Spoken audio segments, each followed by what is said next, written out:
ഇന്നലത്തെ വീഡിയോയിലെ ഞാൻ പോളണ്ടിലത്തെ റേസസിനെ പറ്റി പറഞ്ഞിട്ടുണ്ടായിരുന്നു. അപ്പോൾ എനിക്കങ്ങനെ അനുഭവം ഉണ്ടായില്ല, ഞാൻ പറഞ്ഞിട്ടുണ്ടായിരുന്നു. പക്ഷേ എനിക്കുണ്ടായ ഒരു ചെറിയ അനുഭവം ഞാൻ പറയാട്ടാ. എൻ്റെ കമ്പനിയിൽ ഒരു ചെറിയ പയ്യൻ കേട്ടാ, ഒരു 18 വയസ്സായിട്ടുണ്ടാവുള്ളൂ. ഞാൻ ആ കമ്പനിയിൽ ജോയിൻ ചെയ്ത സമയത്ത് എന്നെ അവൻ്റെ കൂടെ ഷിഫ്റ്റിന് ഇട്ടാ. ഞാൻ അവനൊരു അനിയനായിട്ടാ കണ്ട. പക്ഷെ അവൻ പിള്ളേരോട് ഒരുമിച്ച് കൂടുമ്പോൾ നമ്മളെ കളിയാക്കാനും കുറ്റപ്പെടുത്താനും നിന്നു. അത് മനസ്സിലാക്കാൻ പോളിഷ് അറിയേണ്ട ആവശ്യമില്ലല്ലോ നമുക്ക്.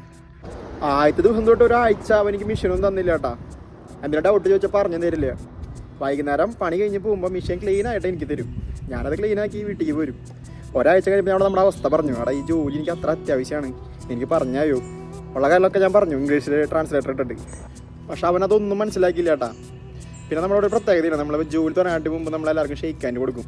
അപ്പോൾ ഇവൻ ബാക്കിയുള്ള എല്ലാവർക്കും ഷെയ്ക്കാൻഡ് കൊടുക്കും, എനിക്ക് മാത്രം തരില്ല. എൻ്റെ കളർ തന്നെയായിരിക്കും വിഷയം.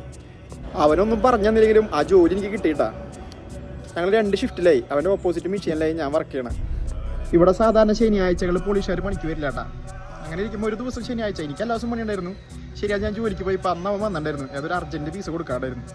അതൊരു വലിയ ഷിപ്പിൻ്റെ പാട്ടാ. അപ്പോൾ അത് മിഷൻ ചെയ്യാനുണ്ട്, അതിൽ ഗ്രൈൻഡ് ചെയ്യാനുണ്ട്, കട്ട് ചെയ്യാനുണ്ട്, അങ്ങനത്തെ കുറേ വർക്കുകളൊക്കെ ഉണ്ട്.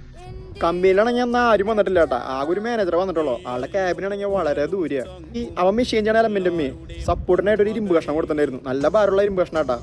അത് മുറിച്ച് കളയാൻ ഇടയിൽ അവൻ്റെ കാലുമ്മയ്ക്ക് വീണത്. അവൻ്റെ ഉറക്കുള്ള കരച്ചിൽ കേട്ടപ്പോൾ ഞാൻ മിഷീൻ നിർത്തി ഓടിച്ചെന്നു കേട്ടാ.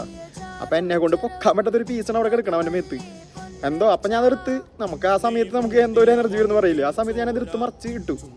ചെറിയ പയ്യനെ കാരണം വെയിറ്റ് ഒന്നും ഉണ്ടായിരുന്നില്ല കേട്ടാ. അവൻ ഞാൻ നമ്മളെ ചെറിയ ഉണ്ണയിലെടുക്കില്ലേ അതുപോലെ എടുത്ത് അവൻ്റെ ക്യാബിനിൽ കൊണ്ടിരുത്തിയിട്ടാ. എൻ്റെ മേലൊക്കെ ചോരയായിട്ടാ. ഞാൻ എന്നിട്ട് അവിടെ നിന്ന് എൻ്റെ കുപ്പി വെള്ളം എടുത്ത് അവനൊരു ഗ്ലാസ്സിൽ ഒഴിച്ച് അവൻ ആ വെള്ളം കൊടുത്തു. ഓടിച്ചെന്ന് മാനേജറോട് കാര്യം പറഞ്ഞു. കുറച്ച് കഴിഞ്ഞപ്പോൾ മാനേജർ വന്ന് കാറിൽ അവനെ ഹോസ്പിറ്റലിൽ കൊണ്ടുപോയി. 2 മാസത്തിന് ശേഷം അവൻ കമ്പനിയിലേക്ക് തിരിച്ചു വന്നപ്പോൾ അവൻ ഓടി വന്ന് ആദ്യം ഷെയ്ക്കൻ്റെ അന്ന് ഇരിക്കുക. ഇന്നും ഞാൻ അവൻ്റെ അടുത്തേക്ക് ഷെയ്ക്കാൻ കൊടുക്കാൻ പോയില്ലെങ്കിലും അവൻ ഓടി എൻ്റെ അടുത്തേക്ക് വരണ്ടേട്ടാ. അറബി ആയാലും സായിപ്പായാലും മനുഷ്യരാടാ, വേദനയും ചോരയുള്ള മനുഷ്യർ. അവരൊക്കെ നമ്മളോട് എങ്ങനെയോ ആയിക്കോട്ടെ, നമ്മൾ തിരിച്ചതുപോലെ പെരുമാറാണ്ടിരുന്നാൽ മതി, നമ്മളത് മൈൻഡാക്കാണ്ടിരുന്നാൽ മതി. അന്ന് അവൻ അപകടം പറ്റിയപ്പോൾ രക്ഷിക്കാൻ അന്ന് അവൻ്റെ കൂടെ തന്നെ കളിയാക്കി ആരെങ്കിലും അവൻ്റെ കൂടെ ഉണ്ടായിരുന്ന ഇല്ല. അന്ന് ഞാൻ അവൻ്റെ വായിൽ വെച്ച് കൊടുത്ത ഒരു ഗ്ലാസ് വെള്ളത്തിൽ തീർന്നില്ലടാ അവൻ്റെ ഒക്കെ റേസിസം. അത്ര ഉള്ളടാ ഇവിടുത്തെ റേസിസം.